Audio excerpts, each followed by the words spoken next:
Nakukumbusha kitu moja, we dada au binti. Amini kwamba ambaye hakupendi anakujali zaidi ya yule anayekupenda, kwa sababu yeye huwa anataka kuchezea na ana muda mfupi sana na wewe. Hivyo ndio maana nakujali sana. Nikukumbushe tu kitu kimoja. Unakumbuka riadha? Kuna wale wakimbiaji wa mbio fupi na mbio ndefu. Wale watu wa mbio fupi wale wanakimbia kwa spidi kubwa sana kana kwamba wanataka kukamata upepo.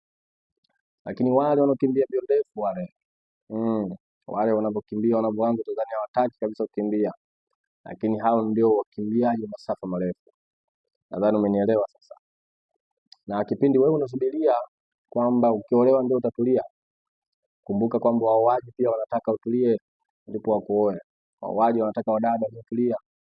Basi wewe wakati unasubiria kuolewa ndio utulie, na wenzako wanasubiria utulie ndio uolewe ndio wakuoe. Kwa nyinyi ni watu mnaosubiria kusafiri katika vituo viwili tofauti. Yaani nyinyi mnasubiriana katika vituo viwili tofauti.